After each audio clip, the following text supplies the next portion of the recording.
আমাৰ মাটি আমাৰ অধিকাৰ আমাৰ দিব লাগিবই আমাৰ মাটি আমাৰ অধিকাৰ আমাৰ দিব লাগিবই আমি অসমৰ নাগৰিক আমাক অসমৰ মাটিত আমাৰ অধিকাৰ দিব লাগিবই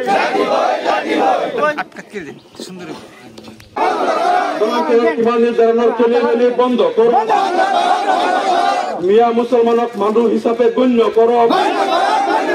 মিয়া মুছলমানক মানুহ হিচাপে গতিকে সেইৰকম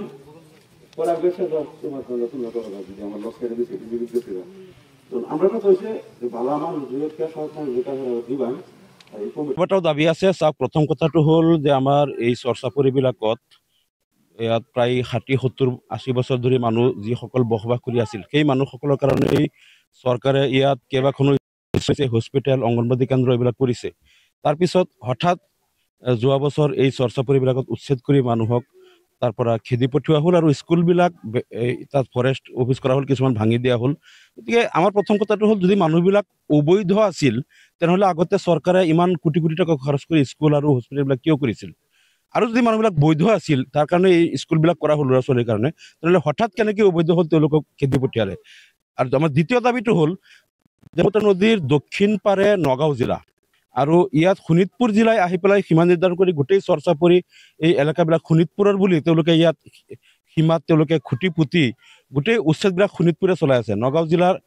প্ৰশাসনৰ ইয়াত একো হাতেই নাই গতিকে আমি সৰুৰে পৰা জানো ব্ৰহ্মপুত্ৰ নদীটো নগাঁও আৰু শোণিতপুৰ জিলাৰ সীমা গতিকে নদীৰ দক্ষিণ পাৰে শোণিতপুৰ জিলা ইয়াত আহিব নোৱাৰে ইয়াত যদি উচ্ছেদ কৰিব লাগে কি কৰিব লাগে নগাঁও জিলাই কৰিব গতিকে এই কথাটোত শোণিতপুৰ জিলাই যিটো আগ্ৰাসন চলাইছে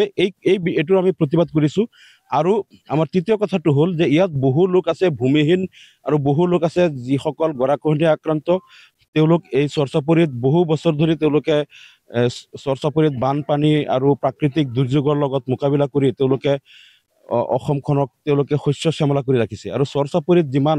লাখ লাখ কুইণ্টেল শস্য শাক পাচলি উৎপাদন হয় এই শাক পাচলিৰে গোটেই অসম আৰু উত্তৰ পূৰ্বাঞ্চলৰ চাহিদা পূৰণ কৰে আৰু এতিয়া যে এই লোকসকলক ইয়াত হঠাৎ খেদি দিয়া হ'ল ভূমিহীন গৰাখহনীয়া আক্ৰান্ত লোকসকল এতিয়া তেওঁলোকে কি কৰি খাব আৰু এইটো কেৱল তেওঁলোকৰেই ক্ষতি হোৱা নাই ইয়াত যে লাখ লাখ কুইণ্টেল প্ৰত্যেক বছৰ যে শাক পাচলি আৰু পাচলি বিভিন্ন শাক পাচলি আৰু শস্য উৎপাদন হয় ইয়াৰ যিটো অসমৰ GDP যিটো বাঢ়ে এইটোতো লছ হ'ল গতিকে এইটো লছ হোৱা মানে অসমৰ কাৰণে ইয়াত মানে হাজাৰ হাজাৰ কোটি টকা প্ৰত্যেক বছৰ লছ হ'ব গতিকে এই মাটিখিনি এনেই পেলাই থৈ এই মানুহখিনিক উচ্ছেদ কৰি দিয়াতকৈ যদি এই লোকসকলক তাত খেতি কৰিবলৈ দিলেহেঁতেন এই লোকসকলক চলিব পাৰিলেহেঁতেন আৰু